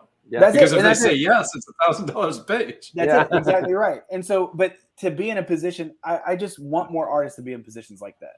Yeah. You know, hey, Will, what does it always come back to here? It always comes back to the artist. No, always comes back to Neil Gaiman, right? That's right. Yeah. Is that it? So he got. I'm starting to echo again. Damn it. No, go ahead. I can hear you great. Yeah. All right. So if you hear an echo, I apologize. But Neil hates doing public speaking, but people were approaching him. So he asked his agent how he could get out of doing that, and the agent said, "Set your price way up here." Yeah. And most people will inquire, say no, and leave. Yeah. And if they still want to give you the money, you're going to be fine with giving 48 hours of your life. And so, you know, every once in a while he'll do something because he set his, I can take 3 days off for this price. And that's what the artist is doing. It's smart because if someone wants him, then he can do it. And I bet you'll say, take 3 weeks off. That's it. Exactly. Oh yeah, absolutely. Look, if you can go get that, we can slow it down. Now we have a contract with Advent on when we have to deliver, but we can figure it out. Right. Yeah. Right. And so that's been good. And Mark, me and him are like, he's one of my best friends in the world now. So since that day we realized we lived across the street from each other, we've become like super close. Like I talked to him, you know.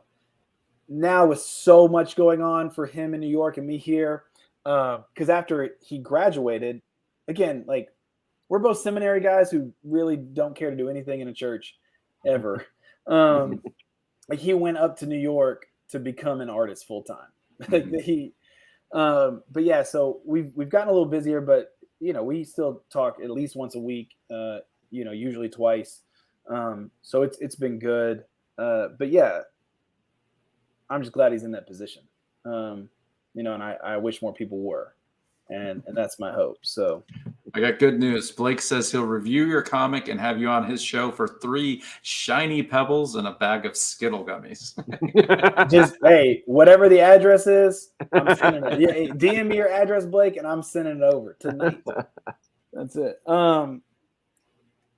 Look, Blake is high quality and high caliber, so anytime he's offering a review, I'm whatever the price.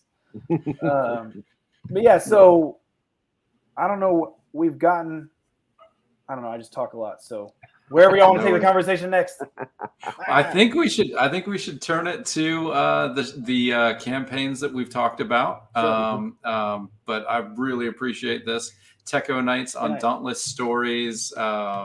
can I plug a couple things and some people and then move on and then heck yeah. Yeah. But So dauntlessstories.com/technonights, KNIGHTS. yeah, there you go. And there's 3 S's in there, and it always throws me off. Oh, and Dauntless Stories. Yeah, Dauntless Stories. I'm like, Stories, Marcus, this is crazy.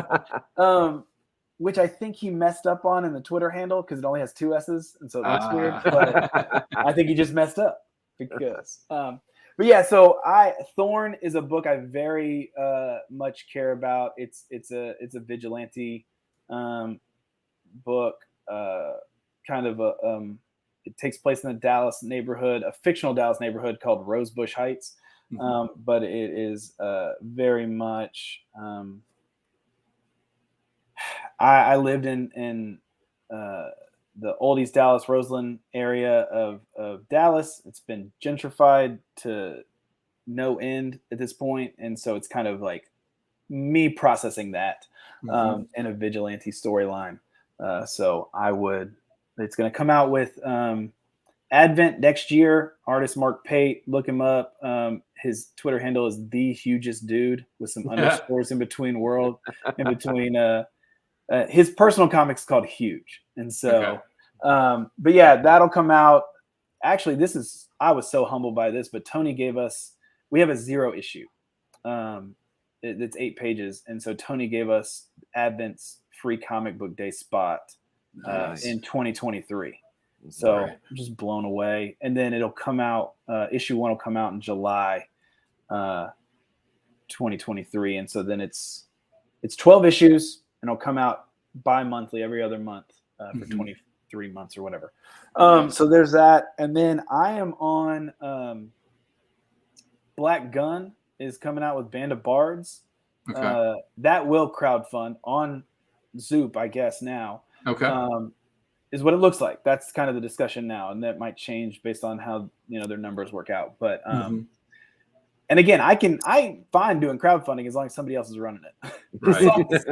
If a publisher is fulfilling it, amen. I'd like to try that. Yeah, I mean, it sounds like a good deal. It sounds like That's what we're doing with Band of Bards. They've got Sentience right now on Zoop. Elise Russell and just forgot the artist name. So, but yeah, and I'm with Richard Kemp is the artist on that. He's great, and that'll come out. It's a Black Gun's a Western. It's a look at it's a fictionalization of the United States government kind of taking control of the land of the 5 civilized tribes in the Oklahoma Territory in the late 1800s. So my historian. Thank God that's fictional and never happened. Well, I fictionalize a lot of it. So I'm not, no true story stuff or anything like that. I have to say that as a historian. I don't want people to think I'm just doing some history. But I'll say this. This was kind of nerve-wracking. So Richard, if you know Richard, he's great. He came to me. I had written a short story, Black Gun, and he had read it and told me how much he liked it. And so I was like, well, and so he drew like a pinup for it. And I was like, yeah. I was like, what if we turn this short story into a little 10-page comic? And he was like, yeah. And he drew it. And I was like, this is awesome. Wow. So then I was like, I have an idea to turn this into, and he was like, let's do it. So then I did that on Pit Mad, and then Band of Bards was like, hey, we want that. And I was like, awesome. But then Richard, he's just kind of gotten he just been hit with some he's had some tough time in comics recently. He had to do, or he didn't have to do, but he did 3 stories for a certain anthology that didn't fund, and it just didn't go out that way, and so he kind of just got really frustrated, and he's just kind of had some hard time. So he called me up and was like, hey, I'm gonna take a step back for comics. And I was like, oh, I guess we're not doing this book then. And he was like, no, your book is the only book I care to do right now. And he said, as long as you keep writing the way you do, I'll keep drawing it. And I said, well, there's no pressure there. No. Oh, shit. I said, you can only write the way you do. I know, right? I said, okay. I mean, you're basing the future of your desire to stay in comics based on the quality of my writing. Challenge accepted. Let's go. so that's coming out, Band of Bards next year. And then, now we have, but the thing at hand before anything gets there is Techno Nights. Would love, if anybody has any other questions about the story, there's some more details coming out in the comic book Yeti piece. We will have, which we scooped. There you go. Yeah. Jimmy Gasparo, we got you. Yeah. So, and then some more of the promotional stuff we're doing next week, we'll release more details of the story. So please follow me at Travis B Hill 5. Yeah, Shawnee says, Kevin and Will, you're taking notes, right? Oh, you have way too much faith in us. we might re-listen to it.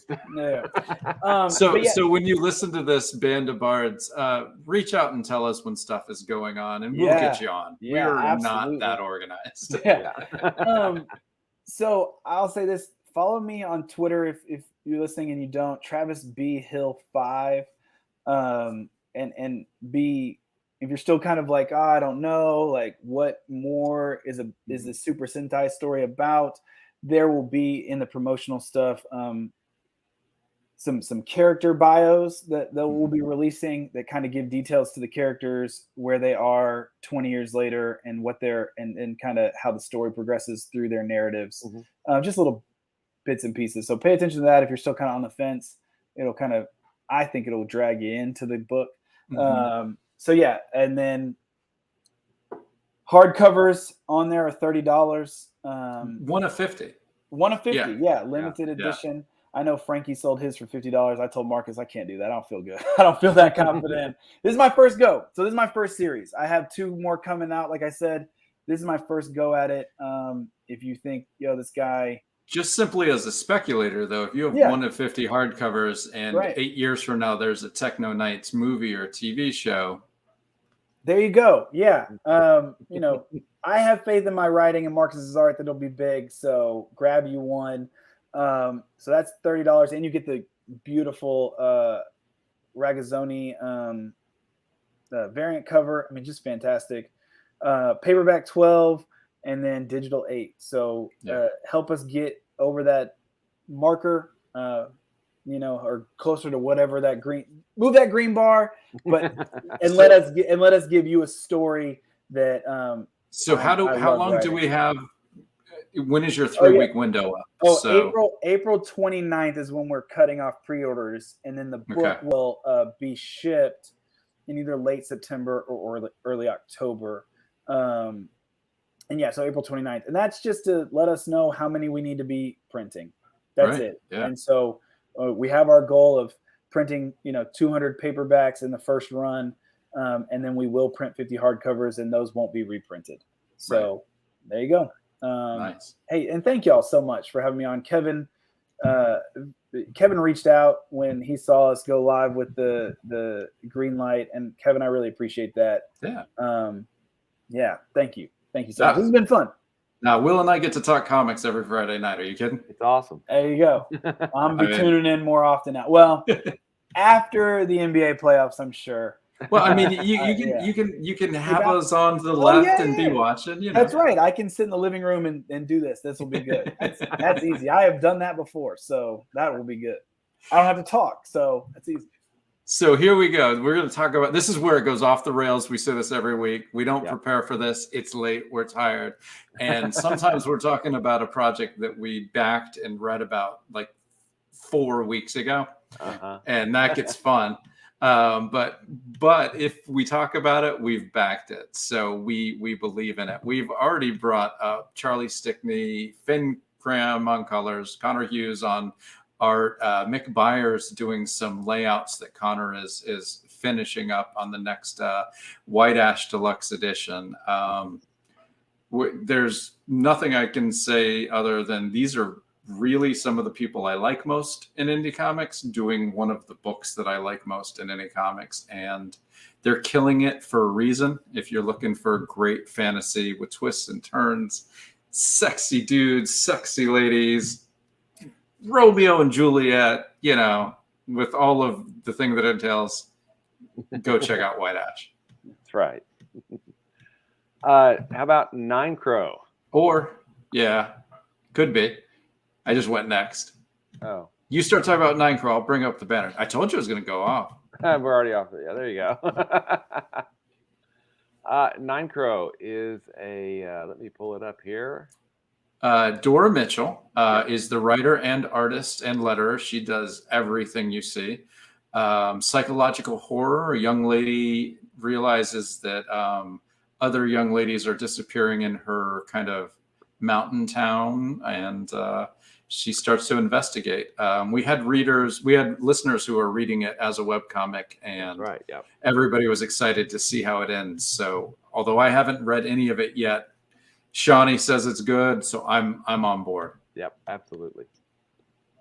Let's pull up Rob. Oh, yep. Ooh, we're the wolf pack. Nightwolf, a young man finds out it's sort of like Teen Wolf, but with fangs. A young man in high school finds out that he's part of this ancestral lineage of werewolves, but it's not as fun as when Alex Keaton got to ride on top of a truck. It's more like your parents getting killed and put up on the altar of your fireplace. So no, it's sexy, bloody, gory, good fun. Mm-hmm. Absolutely. Next up. Ooh, Sacrifice. Yep, that looks good. Laurent Valls Jr. is the writer of this. It is a story. I think you might really enjoy this one if you haven't checked it out, Travis. It is a war between the angels and the demons. The demons are creating a ritual that will bring Lucifer to Earth to end humanity. And they actually finish the ritual, except for the part where they kill the baby. The angels are able to save the baby's life, but not stop the ritual. So this baby gets to live whatever his full lifespan is, but when he dies, it's all over. And somehow Laurent has made this a comedy as well as this big war between the demons and the angels. And this baby, when we meet him at 18, is kind of a detective in this crazy world that they've created. It's really imaginative. The demons are some of the most compelling, gross, inventive demons I've seen on a comic page. So it's a lot of fun. Who is the author? Laurent Valls Jr. is the writer. I am blanking on the name of the artist right now, but the art is tremendous as well. Are they on Twitter? I'm trying to find them. Always Be Evil, I believe, with underscores. I believe it's always _be_. I got him right here. Yes, I am following them. Okay. Yeah. He's a great dude. I see it right here. Yes, I have seen this. Okay, cool. Sounds good. We got we brought it up earlier, I believe. Shock-Headed Peter. This is cautionary tales from the 1840s, a Germanic cautionary tales. This exists. This is kind of the stories that a doctor told to tell people not to suck their thumbs, because if they suck their thumbs, they would be cut off by Shock-Headed Peter. And you see the art, and it's just these kids with bleeding stumps where their thumbs were crying, and that's what the stories were. And this husband-wife writer team, they work in film and TV, and they decided just to turn this crazy cautionary tales into a Tim Burton-esque comic book. And the art is really unique and absurd and cool. Sounds like a nail biter vibe. But And I think somebody has a campaign coming soon. I do indeed. Crossover Division number 4 has been approved, and it is 4. They let me come back. Hey, let's go. But it's going to finish off the first arc, and looking forward to. Alice has the script and is doing layouts now, so we're excited to be going on to the next one. Number 3 should be fulfilled as soon as we get it printed, which should be when paper is available. Yeah, exactly. When paper is available. Everything is it's coming now. You you have to be a little calmer when projects are a little later now. It's in flux. Yeah. Let me. Are there more? That's Yeah. it for this. So you were saying it's the end of the first arc, and I know, Kevin, you just did Tart 14, or was it 15? Yes, sir. Okay. Will, do you have a number of issues like Crossover Division is playing for? 20. 20. Okay. Awesome. And then Kevin, do you have like a Tart will end at this? I think, or at least the first plan is to end where? The first plan was to end around 42 issues, and then I found out how hard it is to make one comic book. Yes. And then we went through our outline, and I was like, "Whoa, okay." I don't if anyone has read Tart, issues 8 and 9 are 4 different stories. Yeah. Let's just say the first outline; those would be 4 issues, 24 pages each. And I realized narratively for the series, we could tell what we needed to tell in 12-page increments and get 4 issues out in 2. So we're shooting about 26, 27 issues, depending on, like I don't want to say 27 and then realize that, boy, I need 3 issues to tell the finale and end up at 29 and look dumb because I don't know. But mid-20s, late 20s, and so we're about halfway done. Gotcha. Well, past Kevin, let's talk about past Kevin, because past Kevin started out with Tart being quite a few more issues than that, if I remember correctly. 42 is about what we were thinking of. Yeah. Now, because when I started, I thought, well, what's my favorite comic? That's Sandman. That's 75 issues. That's obviously what publishers want. Yeah. There you go. And then we created all of this, and we went to publishers and found out they would really like a 3-issue limited series that has a defined ever have to come back to unless it's caught fire. So well, and kids start small. Kevin and I are doing a crossover between Crossover Division and Tart. There you go. That's coming maybe toward the end of this year, maybe early next year, and the stories will cross over. Yeah, our characters meet up in the same town. Yeah. So we did a print where my lead character and his 2 lead characters were fighting the Minotaur, and then we were just looking at it. It was really cool.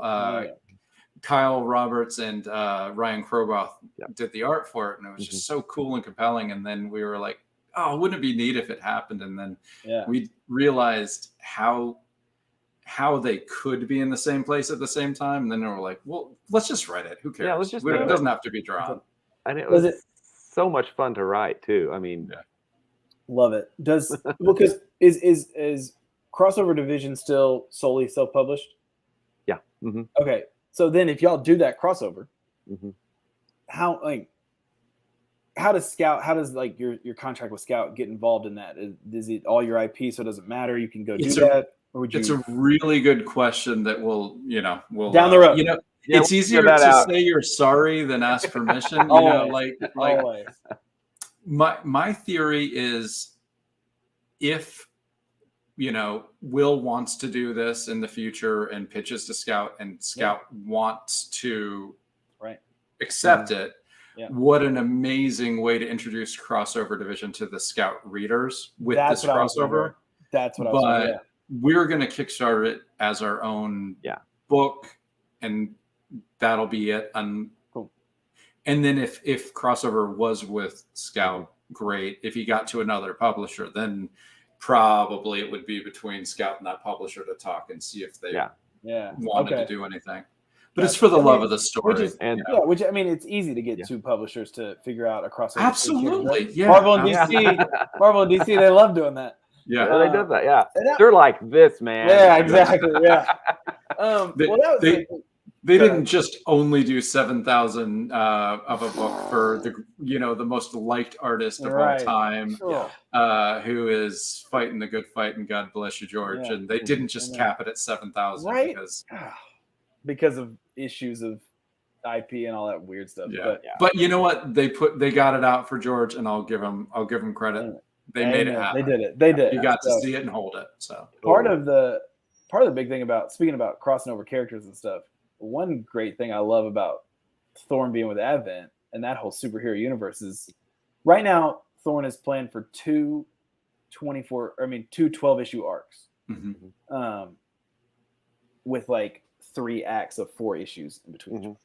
And that's it. Like I'm not trying to do, but I could write some crossover stories after that with all this universe of superhero characters that could interact, and I could write like mini stories. And so I'm like, oh, having it with this publisher gives it a life beyond its own if it wants to have one. So, but I was just wondering how you guys, because traditionally what I like to do with my stories is 12 issues or chapters told in 4 chapter arcs. I love the Tom King method of doing it. You know, he's very 12 issues as much as he can be, 12 issue kind of segments. So I'm always, or he could do like a 12-issue story and do it in like 70 issues when he got Batman. Exactly. Yeah. He can do that too. He can do the Batman thing. You know, for me with Crossover Division, it's almost like it's a 5-act kind of thing. Yeah, absolutely. So I've got 4 issue arcs. Yeah. But there's a point of no return where I kind of kick off the end, right? Which would be the last arc. Sure. But if it proves popular enough and people want more stories, we can exist kind of in those middle arcs for longer, if we need to find, more stories to cross over with or something. But if you just tell it the way it is, then I know what happens in the first arc. I mean, I know what happens in all 20 issues at this point. I just haven't written them all yet. And there you go. I actually came up with 2 ideas the other day. I'm like, oh shit, that would be really good to do. Okay, I have to fit that in, and then I got to do that one too. So okay, but no, 12 issue is so much smarter than 20. 20 is so much smarter than 42. But here's the thing, Travis: 6 issues is smarter than 12, and 4 is smarter than 6. Yeah, and, but that's right. And to get, I mean, when Advent said, because like I said, they're in 4 whatever breakdowns, and it's like, do you want? When I was talking with Tony, I was like, do you just want the first 4? Because that's what it is. And he was like, well, what's the story? And I told him the whole story from 1 to 12. And he's like, well, let's just sign it for 12. Okay. And I said, that's great. Yeah, whatever. Yes. Yeah, absolutely. Wait, let me think about that. Okay. Yeah. I did not say no. Yeah. Took me 0 seconds to not say no. No, that's awesome. Well, Travis, I think Shawnee said it best, and I almost clicked on the wrong banner, which would have been terrible. Travis, it was awesome to get to chat with you. Yeah. Now, if I had said Shawnee said it best and clicked on this banner, I would have looked like such a douchebag. No, I love you, man. That's perfect. No, that's awesome. That's good too. No, did say it best. Shawnee, we love that you love our books, but boy, if I would have led with she said it best, I would not have lived that down in my own mind for a long time. Yeah. But it is about my bedtime. It's about 1 o'clock here. Yeah. Travis, thank you for joining us. Yeah. And yes, I told my wife we would get late night tacos as soon as this was over, and I said by midnight we're gonna go do that. So that is perfect timing. It's 12:01. You go enjoy some tacos, and it was a pleasure talking to you. Yeah. Thank you so much, and I hope we get to talk again soon. Anytime. All right. Good night, everybody.